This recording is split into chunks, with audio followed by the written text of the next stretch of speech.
마태복음 우리 26장 17절부터 35절의 말씀 우리 천천히 우리 한 목소리로 읽어보겠습니다. 무교절의 첫날에 제자들이 예수께 나와서 이르되 유월절 음식 잡수실 것을 우리가 어디서 준비하기를 원하시나이까? 이르시되 성아 나무에게 가서 이르되 선생님 말씀이 내 때가 가까워 왔으니 내 제자들과 함께 유월절을 내 집에서 지키겠다 하시더라 하라 하시니 제자들이 예수께서 시키신 대로 하여 유월절을 준비하였더라. 저물 때 예수께서 12 제자와 함께 앉으셨더니 그들이 먹을 때 이르시되 내가 진실로 너희에게 이르노니 너희 중에 한 사람이 나를 팔리라 하시니 그들이 몹시 근심하여 각각 여짜오되 주여 나는 아니지요. 대답하여 이르시되 나와 함께 그릇에 손을 넣는 그가 나를 팔리라. 인자는 자기에 대하여 기록된 대로 가거니와 인자를 파는 그 사람에게는 화가 있으리로다. 그 사람은 차라리 태어나지 아니하였더라면 제게 좋을 뻔하였느니라. 예수를 파는 유다가 대답하여 이르되 랍비여 나는 아니지요. 대답하시되 내가 말하였도다 하시니라. 그들이 먹을 때 예수께서 떡을 가지사 축복하시고 떼어 제자들에게 주시며 이르시되 받아서 먹으라 이것은 내 몸이니라 하시고 또 잔을 가지사 감사기도 하시고 그들에게 주시며 이르시되 너희가 다 이것을 마시라 이것은 죄사함을 얻게 하려고 많은 사람을 위하여 흘리는 바 나의 피 곧 언약의 피니라. 그러나 너희에게 이르노니 내가 포도나무에서 난 것을 이제부터 내 아버지의 나라에서 새 것으로 너희와 함께 마시는 날까지 마시지 아니하리라 하시니라. 이에 그들이 찬미하고 감난산으로 나아가니라. 그때 예수께서 제자들에게 이르시되 오늘 밤에 너희가 다 나를 버리리라. 기록된 바 내가 목자를 치리니 양의 떼가 흩어지리라 하였느니라. 그러나 내가 살아난 후에 너희보다 먼저 갈릴리로 가리라. 베드로가 대답하여 이르되 모두 주를 버릴지라도 나는 결코 버리지 않겠나이다. 예수께서 이르시되 내가 진실로 내게 이르노니 오늘 밤 닭 울기 전에 내가 3번 나를 부인하리라. 베드로가 이르되 내가 주와 함께 죽을지언정 주를 부인하지 않겠나이다 하고 모든 제자도 그와 같이 말하니라. 오늘의 말씀은 예수님께서 잡히시기 전날 밤에 제자들과 함께 나눈 성만찬의 내용을 다루고 있습니다. 우리들은 유월절 만찬을 둘러싸고서 여러 인물들이 보여주는 드라마틱한 모습들을 발견하게 되죠. 예수님의 희생에는 관심이 없이 은근히 자기 야망에 들떠있는 철없는 제자들, 자기들의 기득권을 지키기 위해 예수님을 잡으려고 혈안이 되어 있는 종교 지도자들, 은 30냥을 바꿔서 예수님을 팔 기회를 엿보고 있는 가론 유다, 다른 제자들 앞에서 예수님을 향한 충정과 의리를 다짐해 보지만 여지없이 무너지고 있는 베드로의 모습, 예수님은 유월절을 둘러싸고 일어나는 많은 이들의 생각에 깊은 동선들까지 지켜보시는 가운데 당신에게 허락된 십자가의 길을 묵묵히 걸으시는 것을 우리가 봅니다. 잠시 후면 하나님께서 당신을 이 땅 가운데 보내신 최고의 목적인 십자가의 죽음을 위해 골고다에 오를 것을 아시고 이제 주님은 이 땅에서 당신을 따랐던 제자들과 마지막 만찬을 나누는 것을 우리가 보게 되는 것이죠. 오늘 주님이 제자들과 함께 나눈 만찬 안에 담겨있는 깊은 의미들은 무엇일까요? 첫째로는 구속의 언약이 담겨있는 만찬입니다. 오늘 주님은 제자들과 만찬을 나누는 가운데 이런 말씀을 들려주십니다. 26절부터 28절의 말씀, 그들이 먹을 때 예수께서 떡을 가지사 축복하시고 떼어 제자들에게 주시며 이르시되 받아서 먹으라 이것은 내 몸이니라 하시고 또 잔을 가지사 감사기도 하시고 그들에게 주시며 이르시되 너희가 다 이것을 마시라 이것은 죄사함을 얻게 하려고 많은 사람을 위하여 흘리는 바 나의 피 곧 언약의 피니라.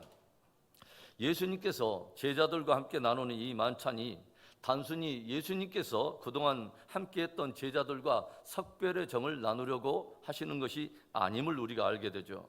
주님은 떡과 잔을 나누시면서 그 떡과 잔 안에 담겨있는 깊은 의미들을 들려주십니다.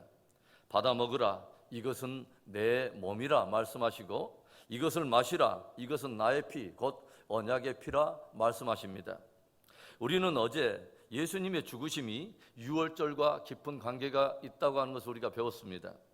온 애굽의 장자들과 생축의 첫 새끼들이 주검이 되어 들것에 실려 나가던 바로 그날에 하나님께서는 당신의 백성 이스라엘 백성들이 생명을 보존하게 될 놀라운 복음의 언약을 하나 들려주시죠.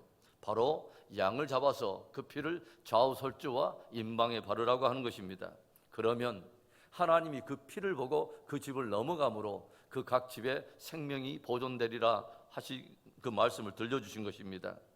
그래서 하나님의 말씀을 들은 이스라엘 백성들은 그 말씀을 따라서 그날에 양을 잡아서 좌우설주와 임방에 바르고 각 집에서 무교병 곧 누룩 없는 떡을 양고기와 더불어서 먹으며 유월절을 지나게 되죠. 주님은 그 옛날 이스라엘 백성들이 애굽을 벗어나 구원을 얻게 된 바로 그 유월절에 있었던 사건을 성만찬에 그대로 담아서 새로운 언약의 의미를 말씀하신 것입니다. 이제 당신의 살과 피로 완전한 구속을 이루시겠다고 하는 것입니다. 이스라엘 백성들은 양고기를 먹을 때 반드시 누룩 없는 떡과 함께 먹었습니다. 죄 없으신 예수님을 상징하고 있는 것이죠. 그래서 우리들이 성만찬에 참여하여 떡과 포도주에 참여하게 되는 것은 죄 사함을 위해 그분의 속죄의 피를 마시며 참된 의를 전가받기 위해 흠없는 그분의 살을 먹는 것입니다. 예수님께서 제자들과 함께 나눈 그 만찬 안에는 믿는 자들로 그 피를 인해서 속죄함을 얻고 또 그 살을 인해서 의로움을 얻게 하는 구속의 만찬인 것입니다. 주님이 오늘 제자들과 함께 나눈 그 만찬의 의미는 또 무엇입니까? 둘째로는 회복의 언약이 담겨 있는 만찬입니다. 21절과 22절의 말씀, 그들이 먹을 때에 이르시되 내가 진실로 너희에게 이르노니 너희 중에 한 사람이 나를 팔리라 하시니 그들이 몹시 근심하여 각각 여짜오되 주여 나는 아니지요. 오늘 제자들이 예수님과 함께 나누고 있는 그 만찬의 깊은 의미를 알지 못한 채 그렇게 떡을 떼며 잔을 나누는 가운데 예수님께서 갑자기 배신이라고 하는 말을 내뱉으시자 만찬의 분위기는 갑자기 싸늘해지고 저들 사이에는 깊은 긴장이 흐르고 있는 것을 우리가 보게 됩니다. 그뿐이 아닙니다. 주님이 무엇을 말씀하십니까? 31절에 보면 그때 예수께서 제자들에게 이르시되 오늘 밤에 너희가 다 나를 버리리라. 기록된 바 내가 목자를 치리니 양의 떼가 흩어지리라 하였느니라. 잠시 전에 제자 중 한 사람이 예수님을 팔게 될 것을 듣고서 제자들마다 자기는 그 사람이 아님을 확인하면서 동시에 그 배신자를 색출하는데 온 마음을 기울이고 있는데 그 제자들을 향해서 주님은 오늘 밤에 너희가 다 나를 팔리라 라고 충격적인 말씀을 덧붙이신 것입니다. 그뿐이 아닙니다. 너희가 다 나를 버리리라는 예수님의 말씀을 거부하면서 모두가 다 주를 버릴지라도 나는 결코 주를 버리지 않을 것입니다. 다짐을 하고 장담하고 있는 베드로를 향하여 오늘 밤 닭이 울기 전에 너는 나를 3번 부인하리라 아예 쐐기를 박아버리는 것을 우리가 봅니다. 그리고 방금 예수님께서 제자들 앞에 들려주신 이 모든 말씀이 실제로 일어나고 말았습니다. 제자들은 주를 부인하며 뿔뿔이 도망하고 베드로는 보기 좋게 예수님을 3번이나 부인하고 말았습니다. 그런데 여러분 참 이상하지 않습니까? 예수님께서는 제자들의 이러한 반응과 결과를 이미 알고 계셨음에도 불구하고 굳이 성만찬의 예식을 정하고 그 안에 새 언약의 의미를 제자들에게 가르치셨다고 하는 것이죠. 어떤 의미가 있는 것일까요?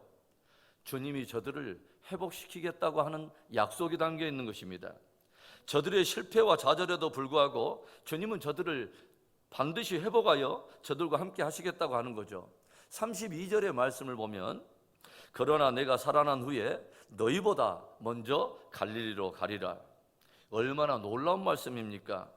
주님은 제자들이 지금 보여주고 있는 그 연약함 그리고 잠시 후에 당신을 부인하고 뿔뿔이 도망하고 흩어져 버릴 그 제자들의 실패의 모습을 보시는 것이 아니라 이미 주님은 저들과 함께 다시 갈릴리에서 만날 것과 이제는 전혀 다른 차원으로 강력한 증인으로 굳게 서게 될 그 제자들의 모습을 보고 계신다고 하는 것이죠. 바로 이것이 주님의 은혜 아니겠습니까? 주님이 쓰러지고 실패한 저들을 회복시켜서 저들을 다시 복되게 사용하시겠다고 하는 그 약속이 담겨 있는 것입니다. 우리는 때때로 넘어지고 실패하고 좌절하고 그렇게 넘어지죠. 그러나 그분의 신실하심이 우리를 다시 회복시키는 능력임을 믿고서 다시금 사명의 길을 우리는 묵묵히 걸을 수 있는 것입니다. 주님이 제자들과 함께 나눈 만찬 안에는 이처럼 회복의 언약이 담겨 있습니다. 주님이 오늘 제자들과 함께 나눈 만찬 어떤 의미일까요? 마지막 세 번째로는 소망의 언약이 담겨 있는 만찬입니다. 오늘 주님은 제자들과 함께 만찬을 나누면서 이런 기이한 말씀 하나를 덧붙여 들려주세요. 29절의 말씀, 그러나 너희에게 이르노니 내가 포도나무에서 난 것을 이제부터 내 아버지의 나라에서 새 것으로 너희와 함께 마시는 날까지 마시지 아니하리라 하시니라. 주님은 제자들과 이 땅에서 나누는 마지막 만찬을 나누시면서 장차 있게 될 또 하나의 만찬을 기약하여 들려주십니다. 아버지의 나라에서 새 것으로 제자들과 함께 마시게 될 또 하나의 만찬을 말씀하신다는 거죠. 주님은 제자들에게 장차 영원한 나라에서 주님과 함께 나누게 될 영원한 만찬이 있음을 들려주시면서 그 영원한 만찬을 소망하도록 저들을 초대하고 계시는 것이죠. 오늘 주님께서는 포도나무에서 난 것을 그 영원한 나라에서 다시 마시는 날까지 결코 마시지 아니하리라 들려주십니다. 원래 포도주나 독주를 마시지 않겠다는 것은 나시린의 소원과도 같은 그런 의미가 있습니다. 나시린은 어떤 사람입니까?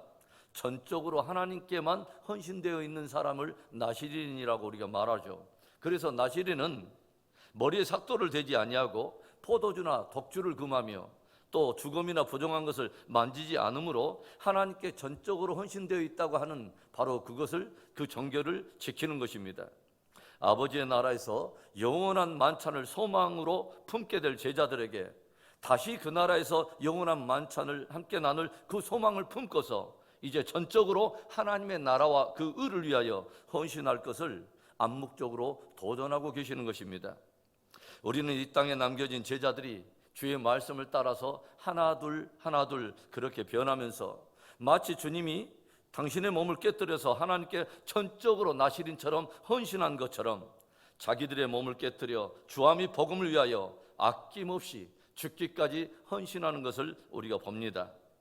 사도 바울의 유언과도 같은 그의 서신인 디모데 후서에서 사도 바울은 자신에게 다가오는 마지막 죽음을 직감하면서 믿음의 아들 디모데에게 이런 고백을 들려주죠.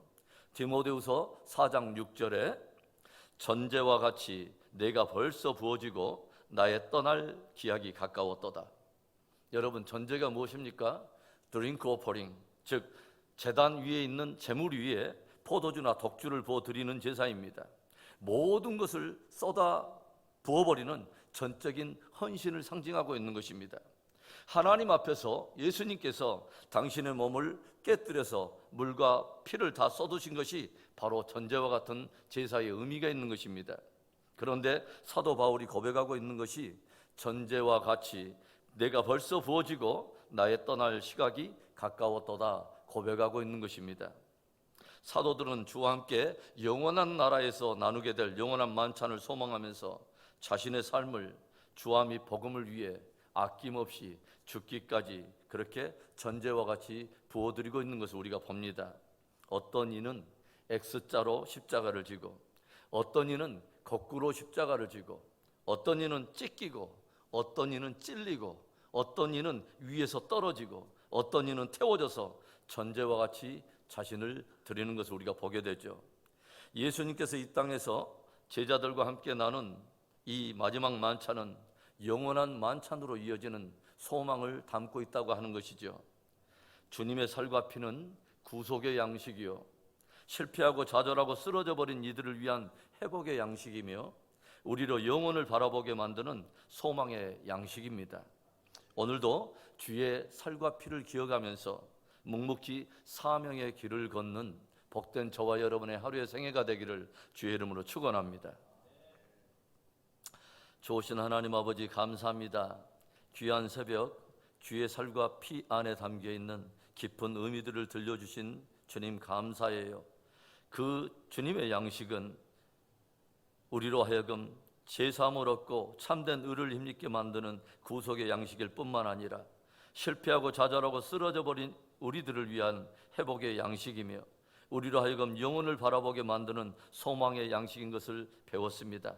오 하나님 아버지, 이 귀한 성만찬에 우리가 매일처럼 믿음으로 아버지시여 연합되어지고 그 피와 살에 우리가 참여하여 오늘도 하나님 묵묵히 전제와 같이 아버지 소명의 길을 걷는 복된 우리 모두 되도록 축복해 주시옵소서. 역사하실 하나님을 찬송하고 주 예수 그리스도의 이름으로 감사하며 기도합니다. 아멘.